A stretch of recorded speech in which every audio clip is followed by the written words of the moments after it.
Já aceitei o convite, Marco.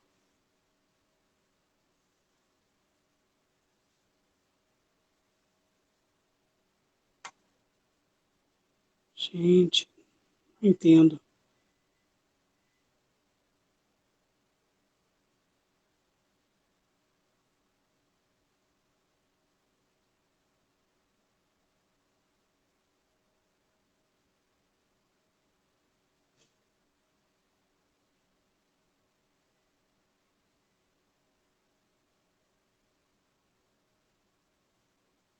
Oi, Alvarez, boa noite. A gente está testando aqui, a gente está com um pequeno probleminha de conexão.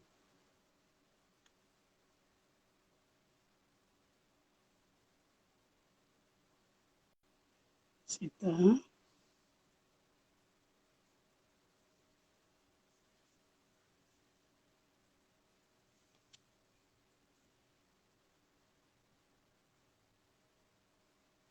Incrível.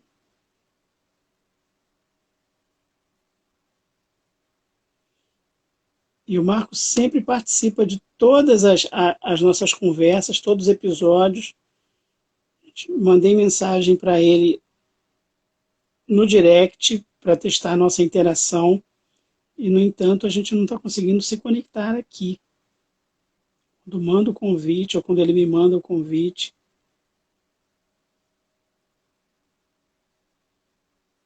Não, Marco, ainda não.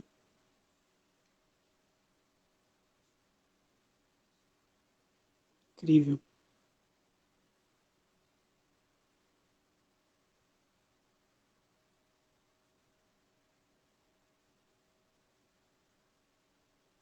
A gente está com um probleminha de conexão, Janice.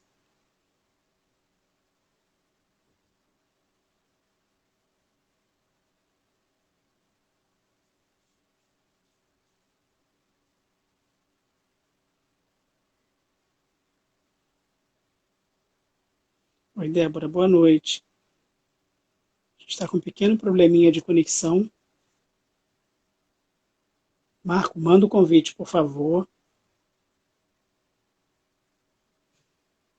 Incrível. Já mandei mensagem no direct, ele recebeu, ele sempre participa do projeto, assiste a gente, comenta. E hoje, quando chegou o momento da nossa conversa, não estou conseguindo estabelecer o contato. Nos bastidores por WhatsApp a gente conversou.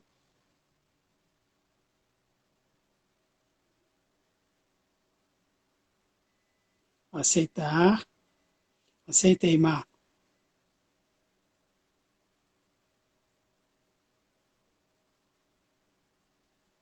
Era para dividir a tela.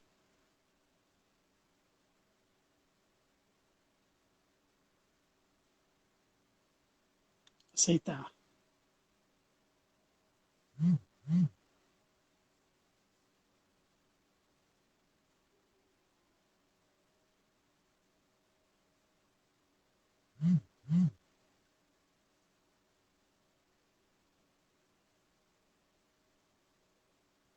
Entrar ao vivo.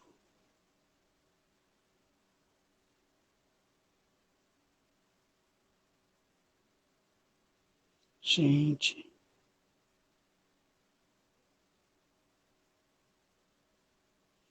Nada, Marco. Oi, Andresa, boa noite.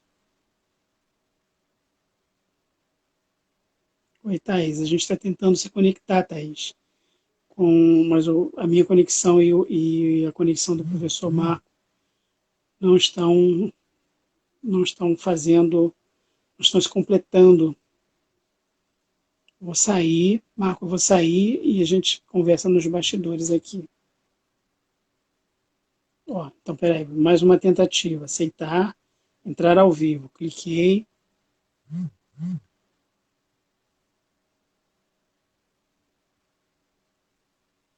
Ah, acho que está dividindo a tela agora.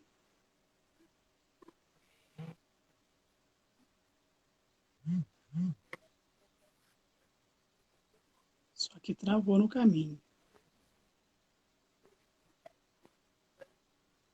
Será que vai agora, Marco?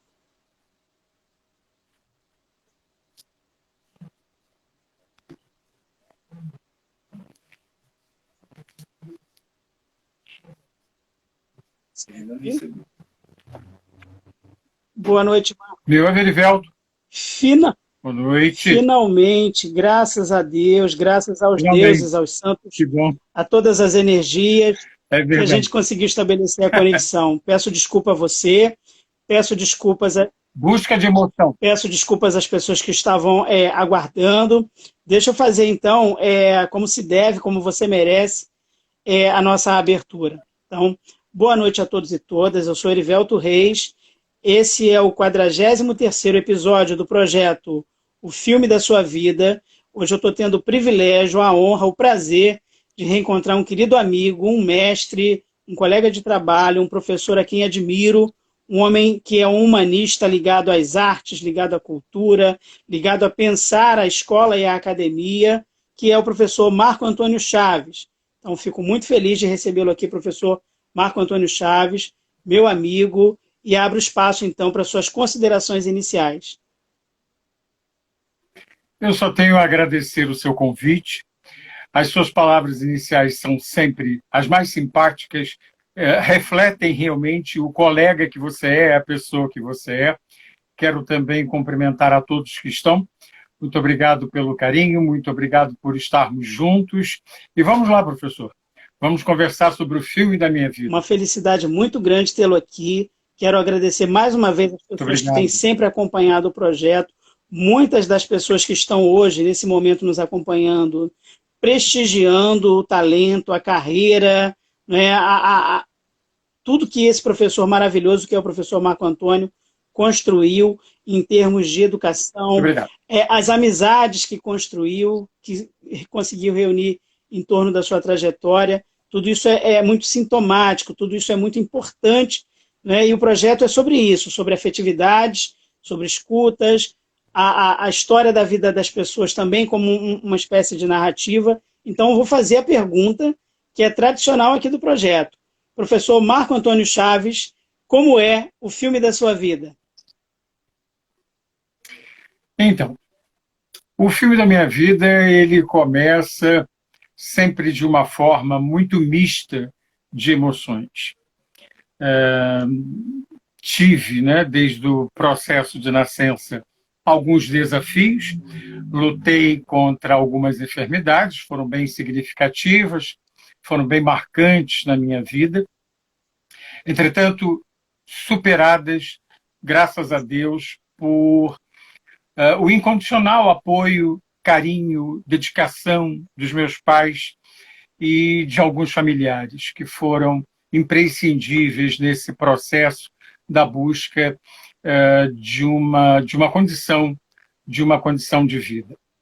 E aí fui caminhando, fui vivendo, fui acontecendo dentro das minhas limitações e com 18 anos comecei a trabalhar.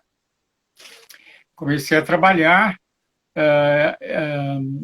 na rede pública municipal, trabalhei num setor chamado medicina escolar. Eu até então estava muito indeciso sobre o que fazer enquanto formação profissional.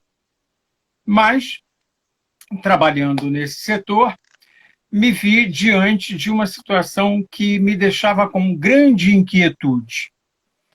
A medicina escolar, pelos idos, eu tinha 18 anos na oportunidade, de 73, então aconteceu de estar nesse setor de medicina escolar, como eu disse, num centro médico sanitário na oportunidade, hoje Centro Municipal de Saúde, mas na época, Centro Médico Sanitário Valdir Franco, Bangu.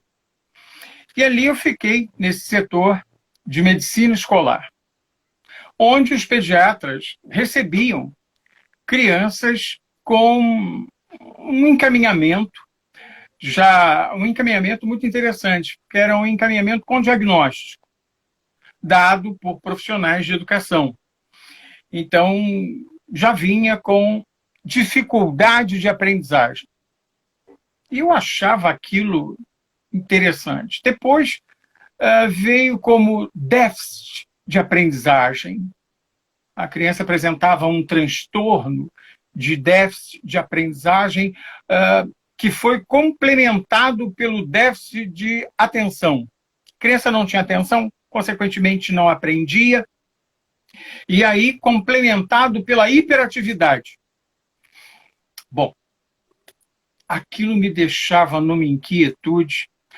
Com 18 anos, eu comecei a fazer faculdade de enfermagem na Escola para Enfermeiros Alfredo Pinto, antiga FEFIEG, hoje Unirio, mas não estava atendendo aquilo que eu queria saber em relação àquelas crianças. Por mais que eu tivesse tido uma disciplina chamada psicologia na graduação, não foi suficiente. Bom, nessa questão, eu me apaixonei pela tal da psicologia. Fiquei realmente encantado. Achei que era uma alternativa até para que eu soubesse, conhecesse, né, por que aquele número tão significativo de crianças lascivas, de crianças desinteressadas, de crianças desatentas, de crianças hiperativas. Bom, aí comecei a fazer psicologia, enfim, e eu lembro que numa das minhas aulas, que foi apaixonante naquele momento, sobre a questão da atenção, da cognição, onde foi trabalhado toda uma relação de treino cognitivo, em que era uma intervenção centrada na prática guiada de um conjunto de tarefas padronizadas para as funções cognitivas, como memória, atenção, segue por aí. E ali eu pude perceber que as crianças que eram encaminhadas para esse acompanhamento pediátrico, como déficit de atenção e hiperatividade, não eram crianças que apresentavam sinais ou sintomas clássicos de hipercinesia, de grande movimento, de grande agitação. Não eram. E aquilo me deixava absolutamente questionante, porque como uma criança é hiperativa, né, sem ser necessariamente hipercinética, a criança não tem, pelo contrário, eram crianças que ficavam muito quietas dentro do consultório, enfim. E aí a minha vida foi acontecendo, entendendo, buscando. Aí eu tive um insight, vou chamar de insight. Bom, eu vou passar a ir à escola e ver como essa educação acontece, como esse ensino acontece para fazer com que a criança seja tão hiperativa ou tão desatenta. Nas testagens, como eu disse, do treino cognitivo, as respostas eram excelentes. Não, em nada mostravam sinais ou sintomas clássicos de uma hiperatividade ou até mesmo de um déficit de atenção. E aí eu comecei a perceber que estava havendo uma inversão significativa de valores da relação impositiva do ato de ensinar ao desleixo, à concepção do aprender. Conversando com professoras, na oportunidade, eu questionei: professora, como é que se aprende? Professora, o que é atenção? Professora, como é que a gente pode estimular no aluno a vontade de aprender? E o que eu percebia? Todas as respostas que eu recebia eram sempre respostas condenativas ao aluno, alijantes ao aluno. O aluno era realmente fruto de um processo de não aprendizado, como se por absoluto desinteresse. Ele não tinha... era como se fosse uma doença o não aprender, né? Mas não notava nenhum estímulo para que esse aprendizado acontecesse, visto que o próprio professor não conhecia a criança. Ele não sabia definir o que é a criança. Eu, entendendo que a criança é o objeto de trabalho do professor e o objetivo é fazê-lo aprender, Como é que a gente não consegue conciliar essa relação e já sai diagnosticando um transtorno, uma deficiência, um déficit? Bom, mais uma vez aquilo aguçava a minha inquietude, aquilo me chamava a atenção para o querer aprender, a entender a criança, a entender o processo cognitivo, aprender realmente o que é o ato de ensinar dentro de uma relação em busca da aprendizagem, e eu cheguei à seguinte conclusão: na verdade, não se ensina, só se aprende. Quanto mais você faz essa relação do ensinamento, mais você se torna um aprendente. E aí eu comecei a entender que eu precisava buscar, dentro dessa minha ideia central, algumas coisas que estimulassem realmente a posição do aprendizado. E aí, na faculdade ainda, na graduação, professores diziam, né, Marco Antônio, você tem uma dicção, você tem uma oratória, você tem uma presença, uma postura, você tem jeito de professor. E o jeito de professor. O que é ser, né? O que é ter jeito de professor? E aí, quanto mais eles me diziam, mais eu me convencia. Entretanto, eu sabia que nada sabia sobre educação. Eu estava querendo aprender. E aí eu fui fazer até docência do ensino superior, exatamente para que eu pudesse entender a docência, né? Saber o que é ser um docente. E aí tive ilustres, maravilhosos, ícones na educação mesmo, né? Pedro Demo foi um deles. Então, para mim, dentro dessa abordagem da educação, por que eu cheguei na educação? Eu cheguei na educação exatamente por esse viés, né?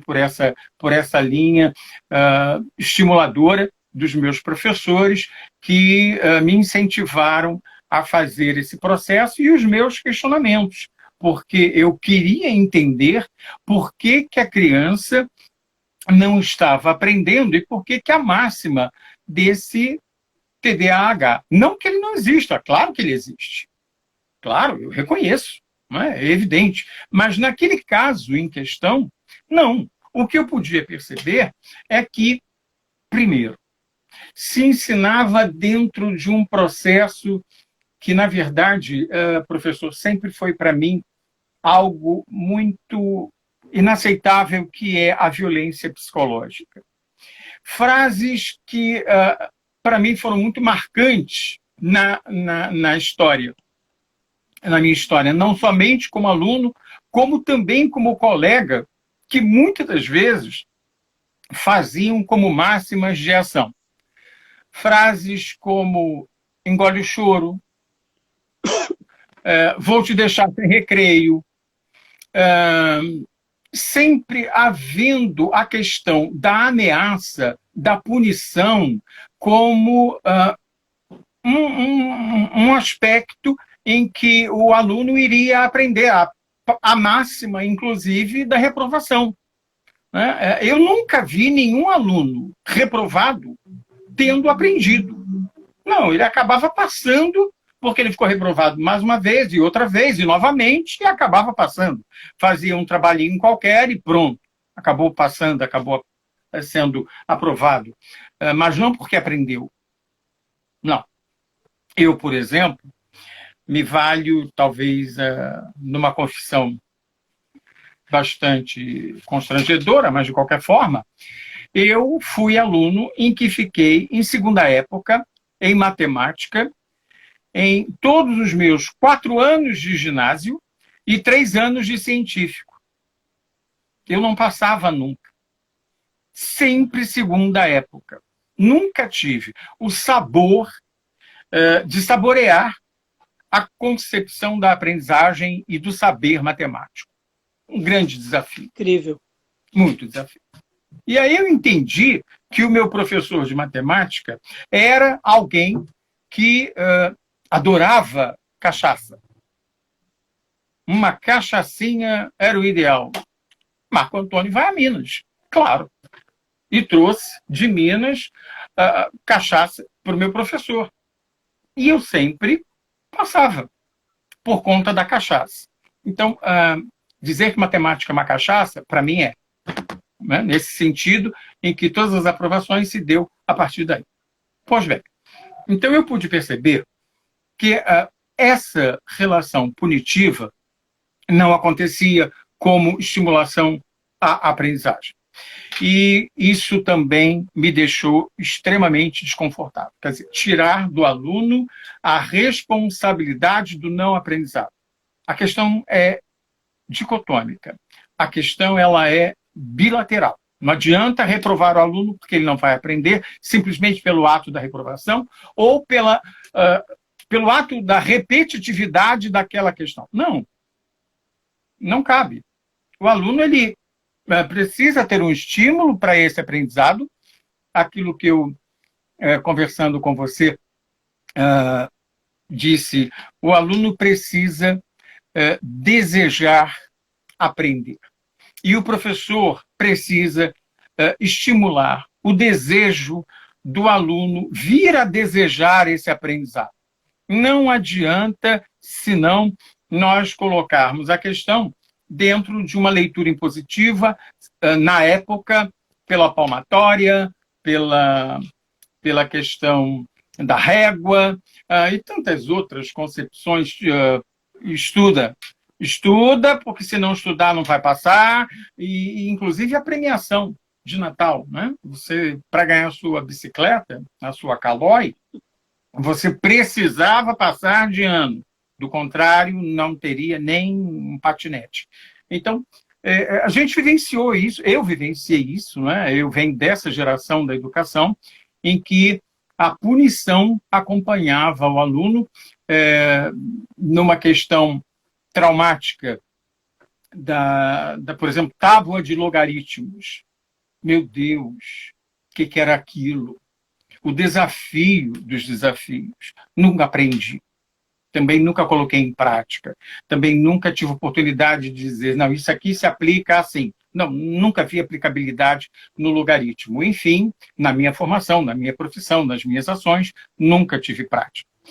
E uma outra questão que também me dava muita inquietude era os alunos que ficavam reprovados, eles não tinham fotografia com a professora que os reprovou. A professora só tirava a fotografia com aqueles alunos aprovados. E o mais interessante era o discurso. Vamos chamar os aluninhos aprovados, que são aluninhos da professora tia tal.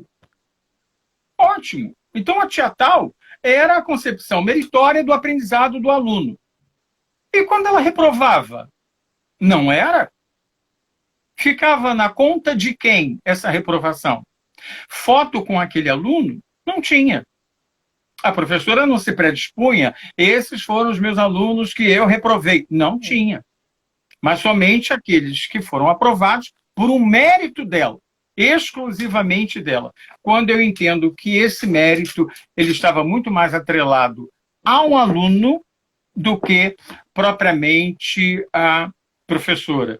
Hoje eu vejo que em todas essas ações que substituíram, de alguma maneira, até por modernismo, essas punições, você tem essa cyberviolência que acontece com o aluno nessa relação de hoje, que também é algo extremamente preocupante, sobretudo para nós profissionais de saúde mental e de educação, o quanto nós recebemos alunos que têm, inclusive, um discurso suicida por conta dessa cyberviolência que hoje predomina. Você perde até o direito de trazer e emitir qualquer opinião. Então, quando eu digo que o filme da minha vida ele passa por várias situações, é exatamente por aí. Porque eu comecei com uma dificuldade no entender a questão do aprendizado. O professor na minha leitura, era sempre aquele profissional que repetia, repetia, repetia, repetia, tanto é que era uma condição do exercício a cópia. Então, nós éramos obrigados a fazer cópia. Cópia. Cópia significa aprendizado. Se eu erro, o que é o meu erro? O meu erro é, na verdade, a manifestação do meu aprendizado. Eu aprendi daquela maneira e por isso errei. Então, eu não aprendi o necessário, o suficiente, para me garantir um processo de conhecimento. Então, passando por essa questão, cheguei no ensino universitário, isso em 1984, onde eu peguei a primeira turma para trabalhar como regência de uma disciplina chamada Psicologia da Educação. Era tudo que eu queria na minha vida. E aí comecei a trabalhar com psicologia, discutir psicologia de toda uma forma com os alunos, mas o meu foco era o aluno, era a pessoa. O que é o objeto de trabalho do professor? O aluno. Mas se o professor não tem uma leitura neurológica do aluno, ele não tem uma leitura biológica do aluno, se ele não tem uma leitura psicológica do aluno, ele não conhece esse objeto de trabalho. Ele está trabalhando empiricamente, ele trabalha com algo que ele pensa ser, mas que ele não conhece ser. Sobretudo, entendendo que cada pessoa é uma pessoa, que cada pessoa tem uma historicidade, emoções, sensações diferenciadas em graus de diferente intensidade. E aí chegou a pesquisa. Marco Antônio, você vai ter que passar agora a trabalhar com essa disciplina, metodologia da pesquisa. Valei-me Santo Cristo. Se trabalhar psicologia já é complicado, eu lembro, Erivelto, uma passagem muito curiosa em que o aluno me questiona o que era o sonho. Por que eu sonho, professor? E aí, antes de responder o porquê que eu sonho, eu resolvi falar sobre a fisiologia do sono.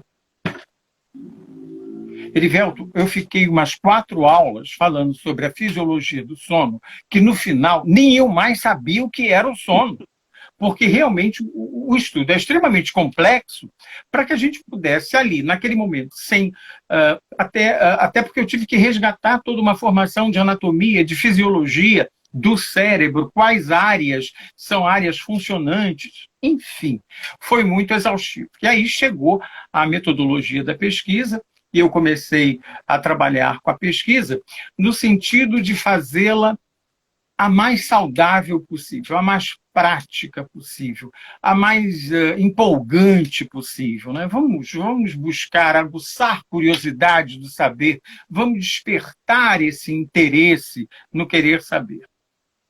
Mas tudo isso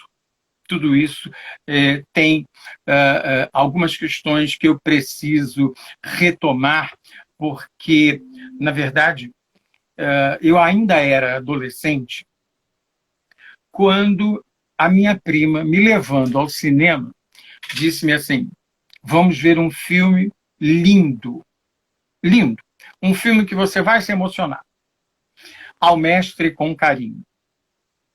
E esse filme, extremamente marcante na minha vida, né? Ele me acompanha, porque eu, quando trabalho com psicologia da educação, eu tenho toda a ementa da disciplina neste filme. Toda. O preconceito, as questões raciais, as questões financeiras, as questões do status, a questão da indisciplina, a questão da intolerância, a questão da agressividade, a questão do desestímulo, bom, enfim. E aí a gente trabalha toda essa relação válida em psicologia social também, mas para a relação da educação, mostra o quanto a educação precisa ser saboreada. Na verdade, eu entendo que esse é o grande momento, o grande referencial para quem faz, trabalha, atua, curte, gosta da educação. Tem a emoção de ser um educador. E ser um educador, antes de tudo, é dedicar-se.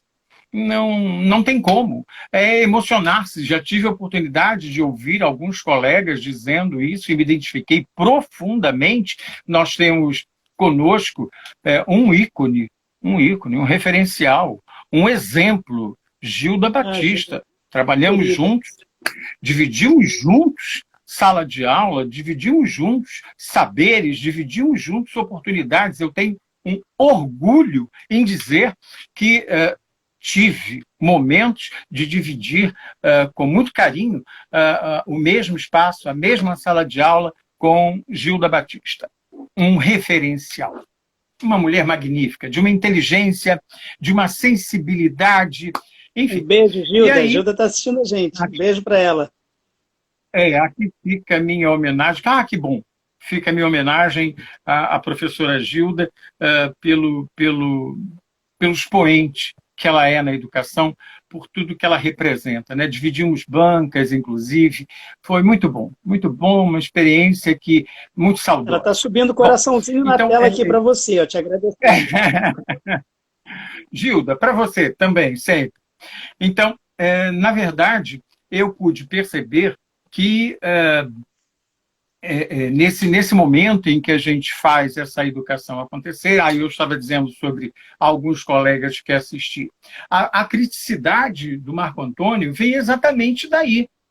Assim como eu tenho, né, referenciais como Erivelton Reis, Gilda Batista e outros colegas com quem eu convivi muito próximo, porque tínhamos um momento de integralidade, sobretudo eu e Gilda, que dividíamos, né, o núcleo docente estrutural, e trabalhávamos juntos no NDE, de uma formação pedagógica, e então nós conversávamos muito, trocávamos muitas ideias, e era sempre um momento de muito aprendizado. E aí, veja bem, naquele momento eu pude perceber que essa relação de trabalhar, né, a questão da formação, a deformação do professor como tese, como o professor se deforma, é exatamente por isso. Quando eu disse, eu não gosto de sala de professores, não gosto.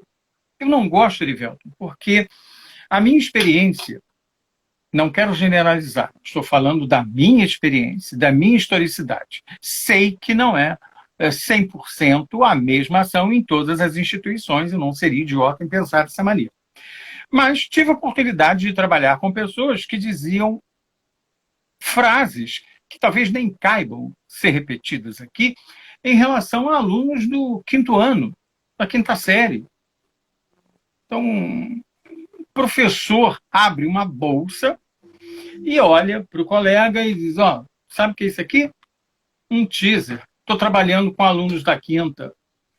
Eu fiquei em pânico, eu quase entrei em convulsão. Eu disse, como é que é isso? Você entrar com uma arma, porque você está trabalhando com aluno de 5ª? Por mais difícil que seja aquela turma, aonde está a competência de um professor? O meu diploma, a universidade me habilitou. Mas a minha competência, fui eu que fui buscar. Verdade. A faculdade me outorgou apenas a habilitação. E por isso está lá escrito, bonitinho, em letras desenhadas, a nanquim, inclusive, bem antigo mesmo, dizendo lá que o professor confere e habilita Marco Antônio Chaves de Almeida ao exercício B. Então, eu tenho lá, dentro da minha formação, essa habilidade. Né? Agora, a minha competência, ela veio pela minha dedicação, pelo meu esforço, pelo mais querer fazer. E esse meu fazer se respalda única e exclusivamente na ação voltada para o aluno. É ele o meu objeto de trabalho, é a ele que eu me dedico. Eu começo por discutir a questão do recreio. Eu pergunto ao professor o que é o recreio. E aí você tem inúmeras respostas. é o intervalo do lazer, é o momento do lanche. E aonde está o recriar do recreio? Aonde está a compatibilização de uma relação teórica, vivida, trabalhada numa sala de aula, num quadro de giz, traduzida para uma realidade do aluno? Vigotes. Aonde a gente está buscando esses precursores da educação, esses estudiosos da educação, esses que sempre fomentaram essa educação de uma forma extremamente interessante. E é interessante, é delicado, né, até nós dizermos isso, porque eu estava nas disciplinas de anos finais, né, de formação do aluno, e eu falava em didática magna, Comênios. E quem? Qualquer Comênio? Ah, professor, não. E aí? Então você tem uma formação duvidosa na concepção daquilo que é apresentado. Duvidosa por conta do aluno? Não. Ele está ali vulnerável ao que será trabalhado. Então, obviamente, sou eu, você, nós, professores, que sabemos como é o fazer da educação, sobretudo em sala de aula, e o que precede a sala de aula. Como eu trabalho a preparação da minha aula. Não é só fazer o slide mais bonito. Eu sou do tempo do mimeógrafo a álcool, com aquelas impressões manchadas e fedidas. E aí me chama a atenção a falta de criatividade de um professor, e eu sempre comentei isso. Eu, quando tinha meus 7, 8, 9 anos de idade, eu lembro que no período de Páscoa, eu pintei um coelhinho que a professora me deu, né, nos deu, distribuiu em classe, e aquele coelhinho, abraçado a um ovinho, nós tínhamos que desenhar com os lápis de cores da época, a coisa mais bonitinha do mundo. Que coisa delicada. Meu filho desenhou o mesmo coelhinho. Não é possível. Não é só uma questão de tradição. Não. Não. Nós temos que ter criatividade. Nós temos que trabalhar. E quando eu digo criatividade, eu deixo bem claro para o meu aluno. Leia a palavra criatividade. Cria-ti-vi-da-de. Então, a concepção do criar vida já está incluído, inserido no contexto do vocábulo. Então, eu preciso criar vida aquilo que está sendo apresentado. E não repetir o mesmo coelhinho. Vamos trabalhar a Páscoa pela Páscoa.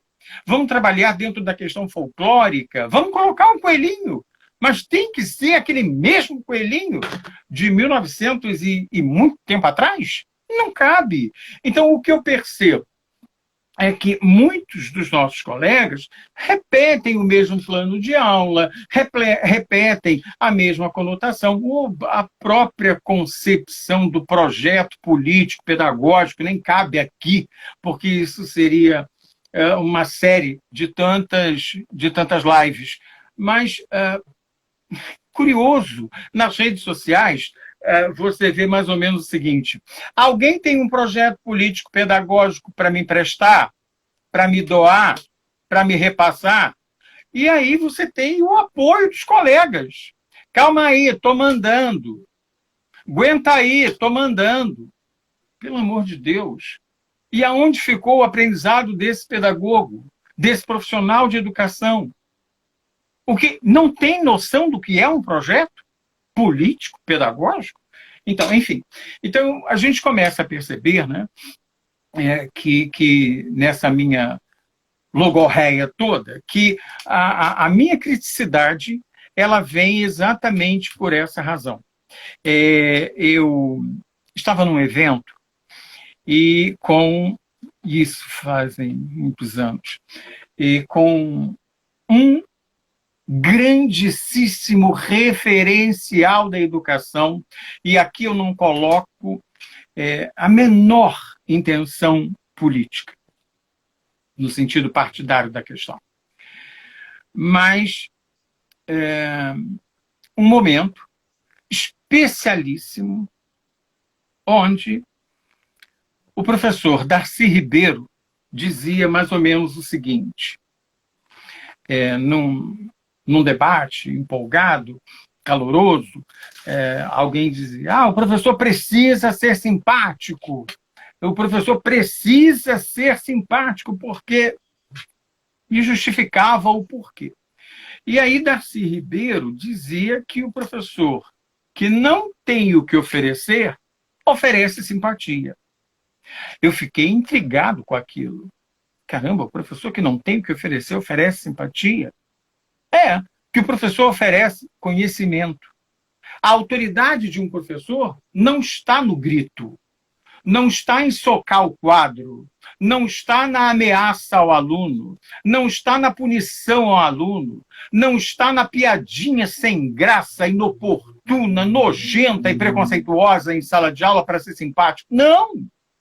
A autoridade de um professor está no conhecimento, naquilo que ele passa, naquilo que ele transmite, naquilo que ele interage, naquilo que ele divide, naquilo que ele compartilha. Nos valemos da expressão que quisermos para entender que o aprendizado há de ser, sim, algo naquele momento em que eu aprendo a cada instante que me permito compartilhar essa questão. Estou aprendendo agora a fazer lives. Não sabia. Não aprendi isso na educação. Isso não me foi dado. Na graduação, na pós-graduação, não foi ensinado. No mestrado, muito menos no doutorado. Vamos ensinar ao professor agora a fazer live. Não. Não. Estou aprendendo, amigo.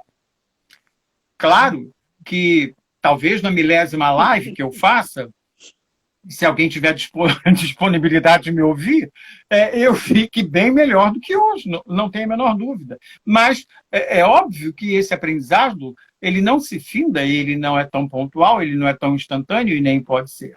Eu entendo que o professor não pode confundir acolher com escolher. O professor acolhe, o professor não escolhe. Não se pode entrar em sala de aula e escolher alunos. Acolhe-se alunos. Eu tive alunos brilhantes, magníficos, alunos que eu tratei com um carinho, que agora me vem à mente, uma aluna que eu sou apaixonado por ela, em que eu dizia, minha assistente de palco. Essa Thelma, mas eu não a chamava pelo nome nunca, nunca. Eu a chamava de minha assistente de palco e ela me ajudava em todos os sentidos. Ela me auxiliava na distribuição de apostila, na distribuição de algum material de leitura. E a coisa foi acontecendo magnificamente. Eu fui trabalhar com uma turma da sua área, né? Literaturas. E aí eu disse, Jesus, Maria, José. Como é que eu trabalho? Numa turma de literaturas, atenção. Bom, o que o aluno de literatura trabalha? Letras, palavras. Ótimo. Então, vamos elaborar um texto que não tenha uma determinada vogal. E nós trabalhamos com um texto que não tinha a letra A. E era um texto muito envolvente, porque, na verdade, tratava-se de um episódio de investigação por um homicídio. Então, os alunos se permitiram levar e atuar como se estivessem numa turma de detetives, de policiais. Não é isso. O que de interessante tem o texto? Não, de interessante é que na hora que o detetive chegou, na hora que o policial chegou, porque qual foi a arma que não está definido, qual foi a arma que cometeu o assassinato. Não é isso. O texto, se vocês relerem, ele só não tem a letra A.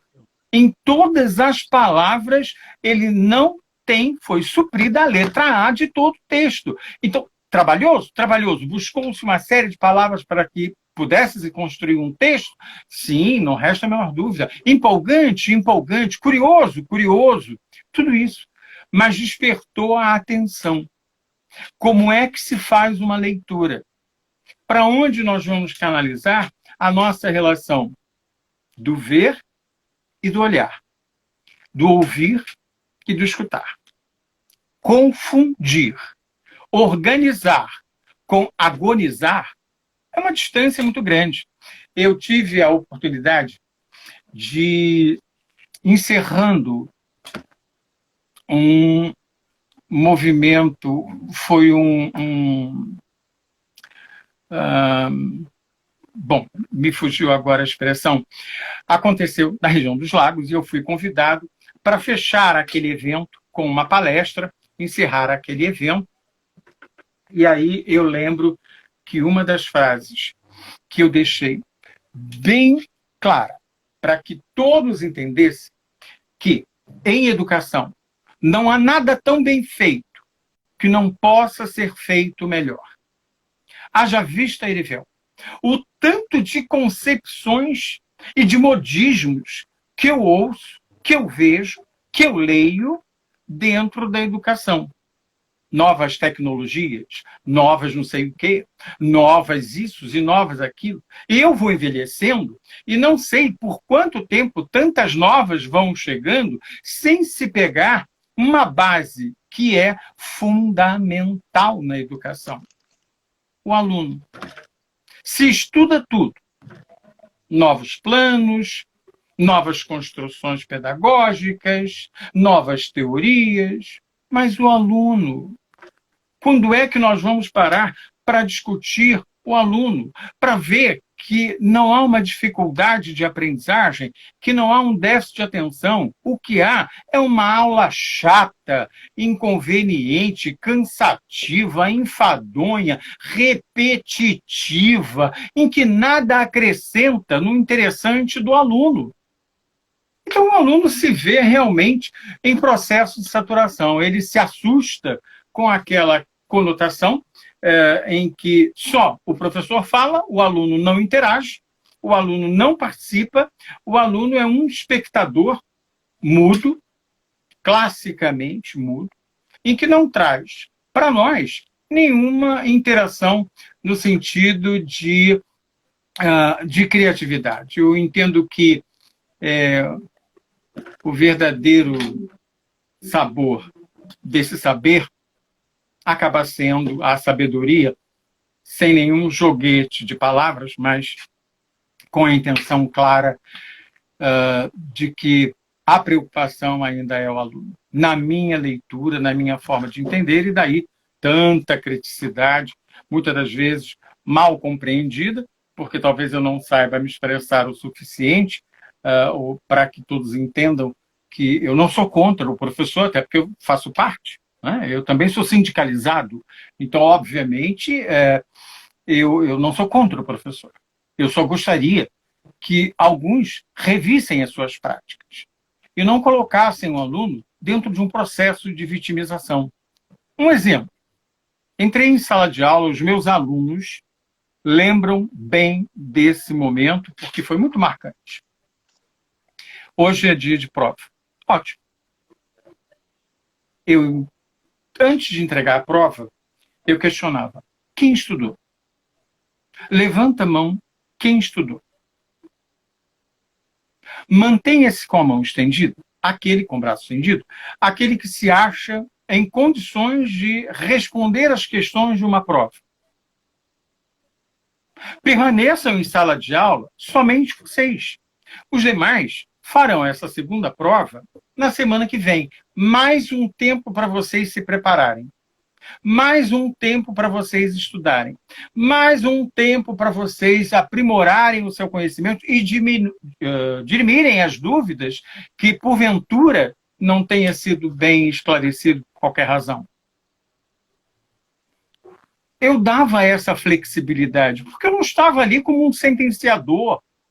Eu estava ali para mostrar aos alunos o que eles sabiam e por que eles estavam sabendo aquela questão.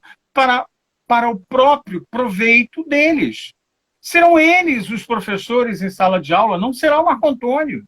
Então eu não vou acompanhá-los na regência, na turma deles. Eles estariam saindo dali para despertar e conquistar novos universos. Então, evidentemente, eu deixava o aluno numa situação muito confortável nesse sentido, porque sempre tive pavor de uma coisa chamada reprovação. Nunca fui reprovado, graças a Deus e a mim também, e a cachaça, mas, de qualquer forma, eu não perdi o momento de deixar o meu aluno à vontade, porque entendi que, muitas das vezes, Erivelto, o aluno chegava em sala de aula para fazer a prova sem ter estudado. Não porque ele não quisesse não estudar ou não tivesse interesse, por uma dificuldade, por falta de oportunidade, por questões de trabalho. O que muitas das vezes, até mesmo, não lhe permitia estudar, fazer uma leitura mais aprimorada do texto, da matéria, da aula, enfim. Mas o que eu não queria entender era a implantação do desânimo. O que eu pude perceber em professores e eu tive, professores que entravam expressando um desânimo, era alguma coisa fundamental. Abram o livro na página 48. Leia o capítulo 1 ao capítulo 2. E você lia. O que entenderam? Muito bem. Sim, mas o que eu entendi ficava naquilo mesmo, não havia uma réplica, uma tréplica, não havia uma questão de ponderação, não havia nada que me estimulasse a que outros questionamentos surgissem a partir daquilo que eu vi. Então, essa trajetória da minha vida, ela passa por esses grandes aclives e declives em função das minhas experiências vivenciadas, desse momento que me proporcionou, como professor de intercâmbio, uma experiência muito validante, apaixonante. Eu tive a oportunidade de trabalhar numa instituição muito elitizada, e essa instituição ela é internacional e ela tem intercâmbio com outros 3 países. E num processo de seleção, eu fui convidado a trabalhar com a UCC, que é a Pontifícia Universidade Católica do Chile. E eu ficava 15 dias no Chile, e um professor do Chile, dessa mesma instituição, vinha para cá e ficava instalado nas dependências dessa faculdade, e nós íamos para lá. Bom, quando eu cheguei lá, foi para mim uma surpresa maravilhosa. Maravilhosa. Eu me emocionei. Em cada carteira universitária tinha um dicionário. E eu achava aquilo fabuloso. O aluno não tinha medo de mexer no dicionário. Ele consultava o dicionário, ele lia o dicionário, aprendia novas palavras. E aqui, o nosso dicionário já tem uma conotação tão pejorativa pela própria condição de pai dos burros. Quer dizer, é isso mesmo. Remota aquela questão daquela cadeirinha do castigo. Bota a orelhinha do burro, vai ficar lá no canto da sala. Fica ajoelhado no milho. Senta no banquinho do burro. Quer dizer, essas falas, essas máximas que foram acontecendo. E lá no Chile, não. Uma valoração ao vocabulário. Professora Lucy, lembrei agora, a gente tinha uma ação maravilhosa, professora Lucy, a senhora e o seu espanhol, dentro da questão de um aprendizado sem nenhum pudor, né? Sem nenhum constrangimento, e a gente podendo ter esse instrumento tão próximo da gente, né? Em sala de aula. E outra coisa que me apaixonou, além do dicionário, foi ter entrado em sala de aula na primeira vez e do lado esquerdo da sala de aula estava hasteada a bandeira do Chile. do lado direito, a bandeira do Brasil, em homenagem ao professor convidado. Então, aquilo me emocionou muito, me emocionou bastante, porque o carinho, o cuidado numa relação da educação. Não estou dizendo que a educação do Chile seja modelar, que nada disso. Eu só estou dizendo da questão do tratamento, não só ao professor, como à cultura. O respeito à relação de uma pátria que acolhe quem chega, que acolhe o profissional da educação, onde a máxima se justifica. Sem educação, não há progresso. Sem educação, não há civilização. Sem educação, não há condição das pessoas viverem em sociedade. Então, esse momento, né, eu pude perceber com muita clareza saindo do Brasil.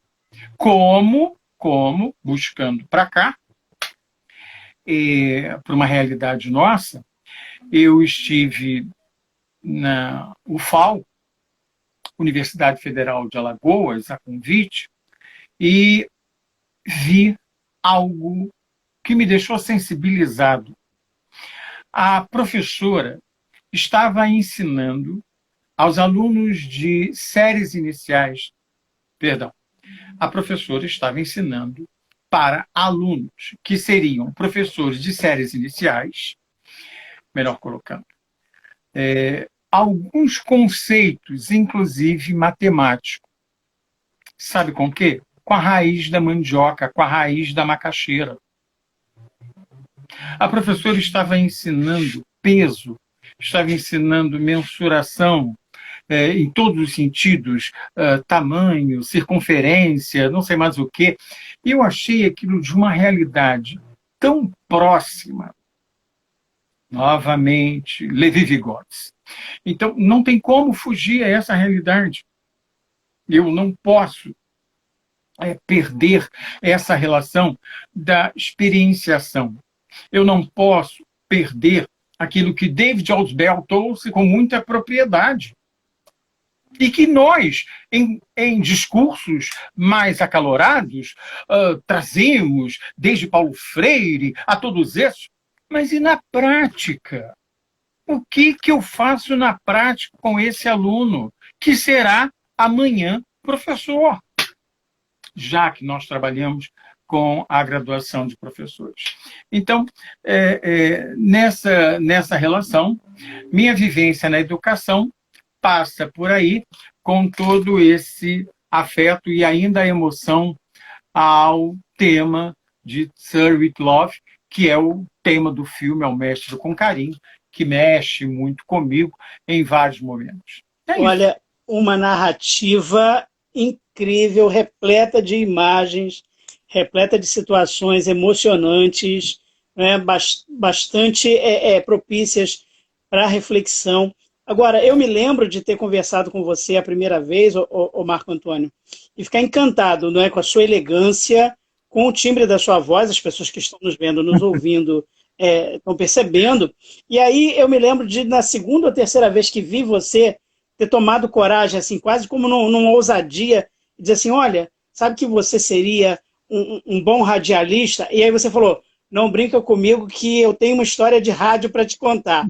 Eu quero que você conte essa história da tua relação com o rádio, como meio de comunicação, arte, cultura, para as pessoas que estão nos assistindo. Como é a tua relação com o rádio? Então,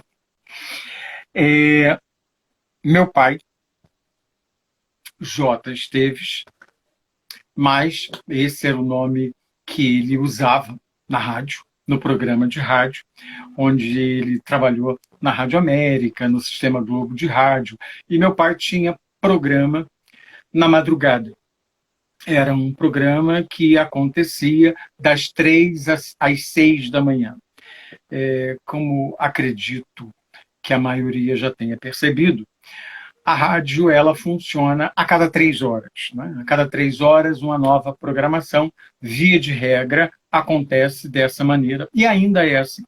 E na oportunidade, meu pai tinha esse programa de rádio, na madrugada, que passava para Antônio Carlos. Então, papai passava, né, o programa convocando o Antônio Carlos às 6 da manhã.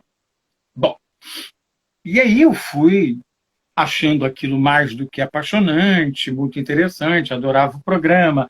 Era um programa em que as pessoas ligavam, pediam música, concorriam a prêmios, e tinha os patrocinadores.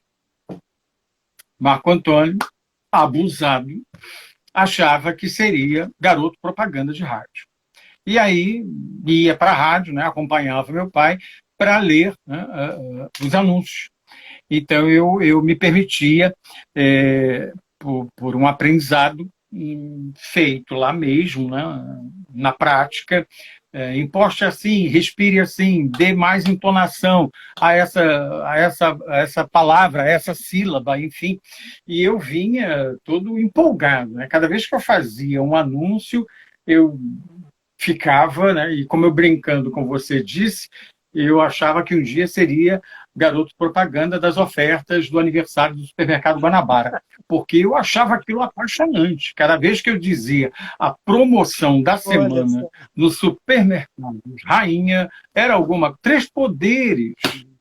Eu fazendo propaganda dos três poderes, né? Falando a propaganda dos três poderes, aquilo que estava em promoção. E hoje eu vejo pessoas fazerem, eu não dei seguimento a essa questão, realmente não, mas alguma coisa da impostação, alguma coisa da pronunciação, alguma coisa da respiração ficou.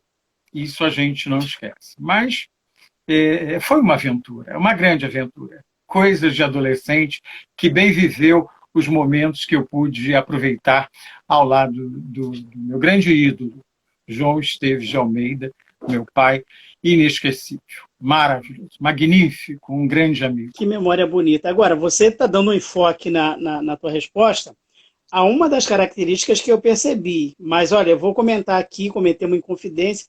Você sabia de cor a programação da rádio, sabia o bordão dos comunicadores, conhecia os cantores que tocavam na programação, em especial os cantores ligados à Seresta. Eu me lembro da gente conversar de Silvio Caldas, a gente conversava sobre Nelson Gonçalves, e você sabia o repertório todo. Nelson Gonçalves, sabia. Tinha até uma situação curiosa que eu colocava, né? Minha mãe cantava sempre uma música da Aracide Almeida. E a Aracide Almeida, para quem não conheceu, ela foi uma mulher muito bonita, uma mulher de um rosto muito delicado, de expressões muito finas. E ela cantava, né, aquele nosso amor que eu não esqueço e que teve seu começo numa festa de São João. Bom, eu vou parar por aqui, porque de canto eu não tenho nada. E aí, assim, eu conversando sobre essa questão de Aracide Almeida, foi muito engraçado, porque parecia que eu estava fazendo um discurso tiranossáurico, alguma coisa assim, pré-histórico demais, quando isso, para mim, é muito próximo da minha realidade. Quando isso é muito junto, não é? Porque faz parte da minha historicidade. Então, quando eu vejo determinadas fotos antigas do meu pai com esse grupo, eu citei aqui Antônio Carlos, porque foi como o papai passava, né? Era a transição de horário entre o programa do papai e o início do programa dele, era quem mais eu via, porque ele chegava, apesar que o programa dele começaria às 6, ele chegava na rádio por volta das 4. Então, 4 horas da manhã ele já estava na rádio e eu queria entender porque ele chegava tão cedo na rádio, né? Mas ele tinha, e tem até hoje, um grande cuidado, um grande esmero na relação com esse trabalho. Mas eu lembrava, claro, até porque nós tínhamos os LPs, né, aqueles bolachões, em que também eram sorteados no programa. Então, esses cantores de época foram todos, para mim, extremamente magníficos, sensacionais. Eu adorava, né, poder dizer que estava junto de fulanos e beltranos. Claro que eu não sou da época de alguns, mas conheci, evidentemente que sim, ainda muito em tenra idade, mas Uma conheci. cultura, Que eu já peguei. Meu pai, evidentemente, é em trabalho de rádio, né? uma cultura musical invejável. Para mim, que amo rádio, que procuro ler, que procuro me informar sobre rádio, ter conversado com você naquele momento, ter conhecido alguém que viveu essa experiência, para mim uma alegria. Foi tão marcante que eu estou hoje reproduzindo aqui essa inconfidência, conversando com você diante das pessoas que estão nos acompanhando. Mas, enfim. O Marco, você sabe que o projeto, ele tenta, né, ele provoca essa leitura ambígua, né, de um filme que o convidado ou convidada escolhe, né, o filme da sua vida, e também a vida do convidado ou convidada como uma espécie de narrativa. E tem um momento bastante dramático, você até mencionou de passagem no início da nossa conversa, mas assim, se fosse um filme, seria alguma coisa assim, espetacular. Você conta na pré-pauta que você chegou a receber o sacramento da extrema-unção 3 vezes. Eu anotei aqui para não falar bobagem. Aos 3 anos, você mencionou que nasceu com problema, depois aos 13 e depois aos 18. Em um outro momento da pré-pauta, você fala da abnegação, da resignação, da fé da sua mãe, que chegou a ficar dezenas de dias te acompanhando, sem recurso nenhum de acomodação, acompanhando todo o teu tratamento. Fala um pouco desse momento, mas assim, extrema unção de verdade de um padre, de alguém lá, um religioso, e chegar a apresentar o sacramento, como é que foi?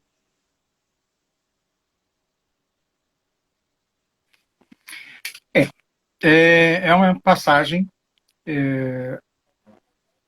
triste, entretanto vitoriosa.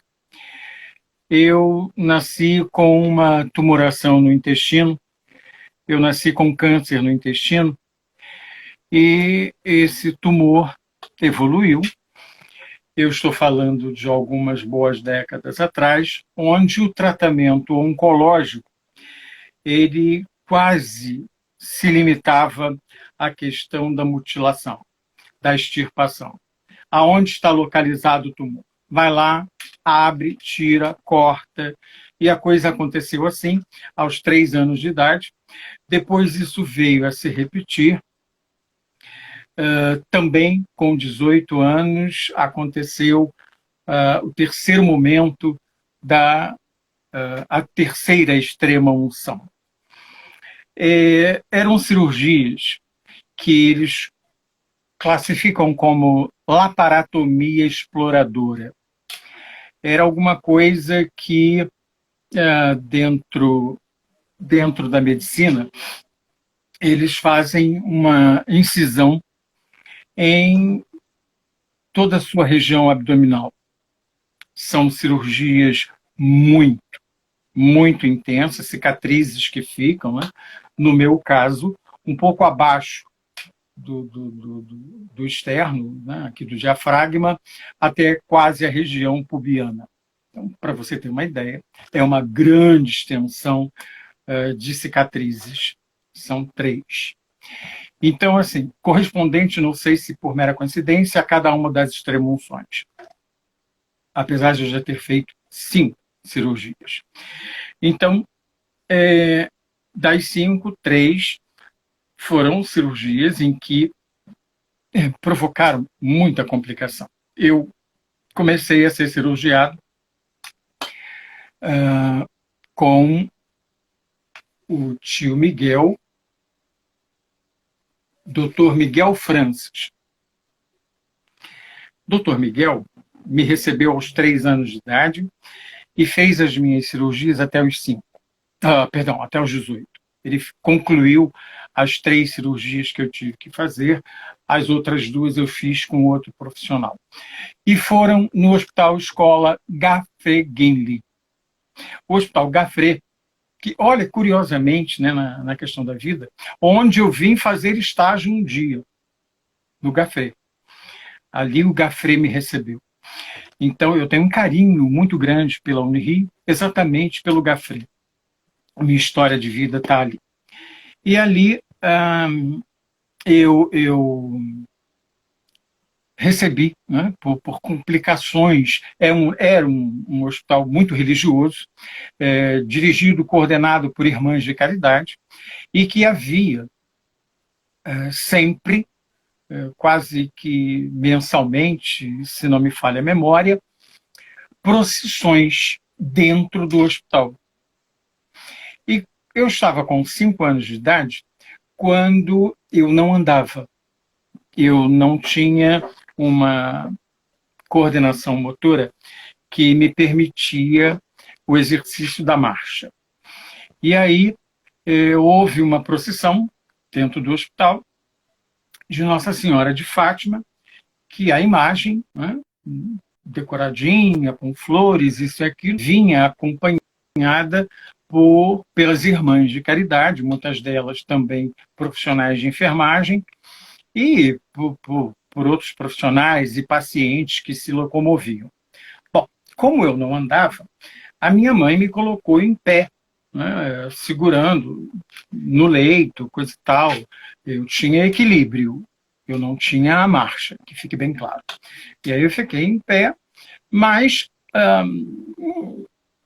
na concepção, e eu vou repetir o dito, inclusive por questão de credibilidade, o milagre se faz presente naquele momento em que Nossa Senhora passou no andor, eu fui até a ela. Então, eu dei os meus primeiros passos aos 5 anos de idade. Eu fui até ela, andei até o andor, me segurei no andor. Lembro que a minha mãe tinha desmaiado. Nossa. Isso eu lembro bem. A emoção do milagre. Ninguém acreditou naquilo que estava vendo, né? Ele andou, ele andou, ele andou. Foi aquela gritaria, aquela confusão, enfim. Era uma Nossa Senhora de Fátima. E aí, segura o máximo. A Nossa Senhora de Fátima. Depois aconteceu, inclusive, eu tinha que me submeter a um processo de traqueostomia. Não fiz. Não fiz. Foi outro grande milagre que aconteceu. Um milagre que aconteceu num acidente, se é que eu possa dizer assim. Eu estava sendo conduzido para o centro cirúrgico para essa traqueostomia, porque já não tinha mais o que fazer. Já não tinham mais opções. O meu pulmão estava completamente obstruído, completamente parado, não tinha expansão. Foi quando eu recebi a extrema-unção, essa segunda extrema-unção, e aí meus pais tiveram que assinar um termo de responsabilidade em que o cirurgião disse que achava desnecessário fazer essa cirurgia. Ele não vai sobreviver. Ele não tem estrutura física para sobreviver. Só para você ter uma ideia, eu era uma criança tão desidratada que eu não tinha movimento palpebral. Meus olhos eram umidificados de forma não natural, mas de forma artificial. Eu vivia com gases umedecidos no olho, enfim. Bom, e aí, naquele momento em que eu sou conduzido do leito para a maca e da maca para a mesa do centro cirúrgico, houve uma falha no momento de puxarem o lençol da maca na mesa, em que a maca escorregou, a maca andou e eu fui totalmente de costas no chão. Eu caí àquela altura, da maca para o chão, leve em consideração o discurso de uma criança de 5 anos. E eu, com toda a caixa torácica no chão. Naquele momento que eu caí no chão, eu tive um grande vômito de toda aquela secreção que estava no meu pulmão, me obstruindo bronquíolos, coisa e tal, ttt. Dizem que, ao ter vomitado tudo aquilo, eu gritei graças a Deus. E dali, óbvio, todo um procedimento continuou acontecendo, coisa e tal, e veio a recuperação, evidentemente, né? Até porque estou aqui, né? Então, essa coisa aconteceu dessa maneira em 2 momentos no Hospital Geoffrey Guinle, junto com Nossa Senhora de Fátima. E aí, assim, o que eu ia dizer de interessante também é que eu já estava com aquele pijaminha cirúrgico, né? Aquela roupinha cirúrgica, coisa e tal, ttt. E aquela roupa, depois, nós levamos ao Santuário de Fátima e colocamos aos pés de Nossa Senhora de Fátima como forma de agradecimento. Mas a dor do câncer, a dor da cobalto, a dor da químio, eu conheço. Mas conheço mais ainda e valoro a resiliência, a dedicação, o esforço de uma mulher que incansavelmente, e eu não digo isso apenas para fazer homenagem póstumas, porque seria desnecessário, porque quem conheceu, quem conviveu, sabe a mulher magnífica que ela foi, mas foram 60 dias sentada numa cadeira de ferro, porque não tinha nenhuma outra acomodação na enfermaria daquele hospital. Então, consequentemente, naquela época não existia legislação que permitisse acompanhante ou coisa que o valha, mas a irmã de caridade, que era, na oportunidade, a chefe de enfermagem, coordenadora de enfermagem ou coisa que o valha, ela era alguém tão humana, tão sensível, que ela abriu esse precedente junto com a direção médica e o tio Miguel Francis, não, que me cirurgiou, para que ela pudesse me acompanhar nessa aventura dentro do hospital, que me permite estar aqui e um dia ter sido aluno desse hospital em que, basicamente, a minha história foi escrita. Eu até tentei, juro para você, buscar vários documentos da época, entretanto, não havia legislação que definisse processo de guarda de documentação e acredita-se que o documento tenha sido incinerado ou desprezado de alguma maneira. Nossa.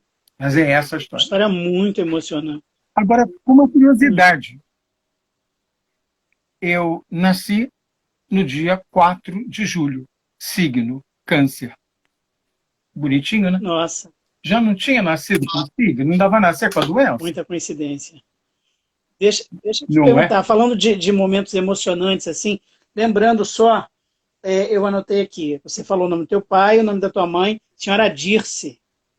Então, Dirce. Meus respeitos, minha homenagem à memória da senhora Dirce. Nossa, uma história muito emocionante. Agora, você é um homem acostumado a emoções, porque você já tem na tua carreira, além dessa resiliência, né, de superar o câncer, tantas histórias emocionantes como professor, você já foi nome de turma, você já foi paraninfo. Eu anotei aqui para não falar bobagem, para não falar errado. Você é um imortal da Academia Brasileira de Administração Hospitalar. Além de todos os prêmios, moções, ser um escritor, um professor laureado, com tantas homenagens. Agora, paraninfo, nome de turma, imortal, é muita coisa, né? Pois é, rapaz, olha, isso aconteceu no momento em que eu estava, eu tinha concluído um curso de especialização em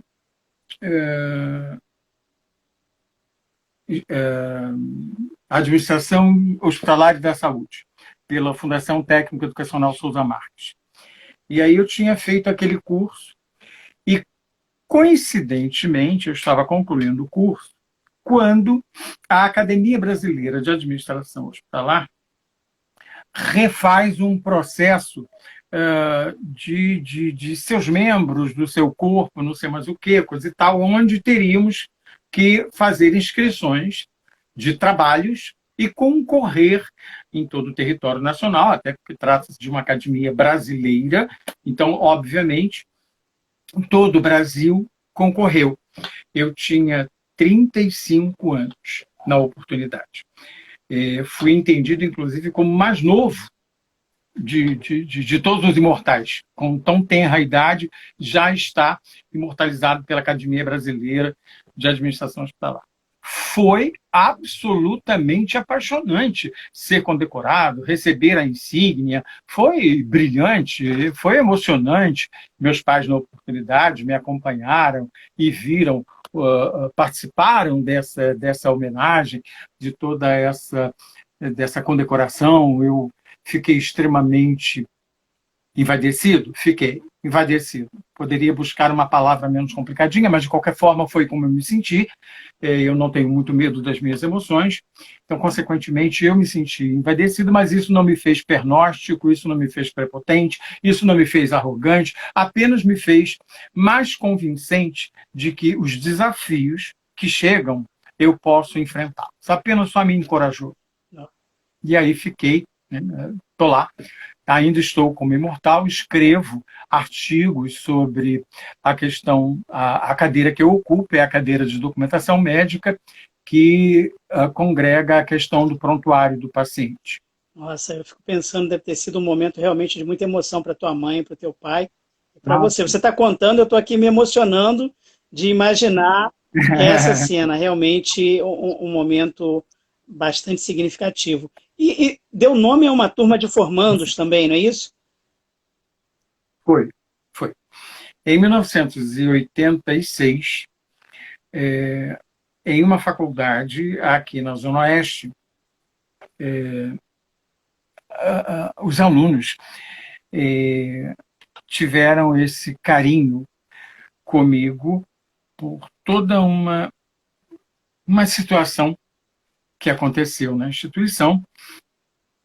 São alunos que eu guardo aqui, no lado esquerdo do peito, não que não guarde os demais, mas todos têm um espaço muito especial, sendo que essa turma teve algumas nuances em que eu preferi, inclusive, me ausentar da instituição. Não vou entrar no mérito da questão, mas eu preferi sair da instituição a ter que pactuar com questões administrativas que eu não concordava em hipótese alguma. Então, quando eu saí da instituição, os alunos entenderam que eu saí por aquele motivo, por respeito a eles, por caráter, por hombridade, e que eu não iria me vender por nenhum centavo e colocar no lixo toda a minha formação, todo o meu caráter, toda a minha educação, toda a minha personalidade. Não irei, não vou nunca, enfim, não me permito a isso. Então, porque eu entendo que esse é o maior valor que eu constituí na minha vida. Continuar de cabeça erguida. Entrar e sair em qualquer ambiente e sendo reconhecido e respeitado, sobretudo, pelo homem que eu sou, pela pessoa que eu me fiz ser com a educação que os meus pais me deram. Orgulhosamente eu digo isso. Eu tenho alguns Oscars na vida, né? Já ganhei. Olha meu Oscar. Olha. Vê bem meu Oscar? Que lindo. Marco Antônio. Que lindo. Meu Oscar. Isso foi um presente de uma aluna que eu amo de paixão, tão carinhosa, tão delicada, tão amável. Isso foi um momento de aniversário. E aí, assim, eu saí e a turma me homenageou. Eu já estava fora da instituição quando eu recebi a visita da comissão de alunos, da comissão de formatura, e veio se posicionar: professor, o senhor será o nosso maior homenageado, o senhor será o nome da nossa turma. Nossa turma levará o nome de professor Marco Antônio Chaves de Almeida. Isso me deixou extremamente emocionado, claro. Os coraçõezinhos subindo na tela aqui para você, Marco Antônio. E aí eu começo a fazer um monte de ligações com a ideia do Ao Mestre com Carinho. Faz todo sentido do mundo a partir dessa história também. Pois é. Marco, a gente está chegando ao final da nossa conversa. Eu quero muito agradecer a você pela sua participação. Quero muito agradecer a todas as pessoas que nos assistiram, que mandaram mensagens carinhosas, que refletiram a partir daquilo que você tão brilhantemente colocou, da sua experiência também como professor, como humanista, como alguém muito preocupado com a educação brasileira. Aproveito ainda a oportunidade da sua presença, que tanto me prestigia, para fazer o convite a todas as pessoas que agora nos assistem. Eu vou conversar com a professora da UFRJ, Luciana Salles. A Luciana Salles vai estar aqui e vai falar um pouco do filme da sua vida, da sua trajetória, da sua carreira. Então, agradeço a você, Marco, por esse momento tão emocionante, por falar de coisas tão importantes e pertinentes para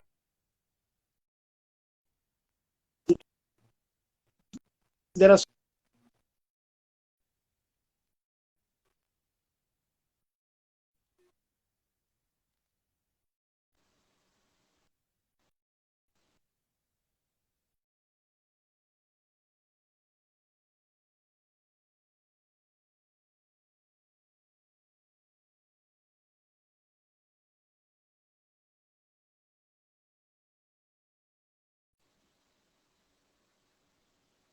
Marco?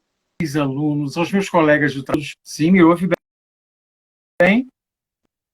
Quero deixar o meu forte abraço, o meu Você congelou para mim reconhecimento aqui. por todo o carinho que vocês sempre tiveram comigo e deixo, né, o meu afeto e a minha disponibilidade para estar sempre junto de vocês a hora que precisarem. É só chamar, eu estou aqui.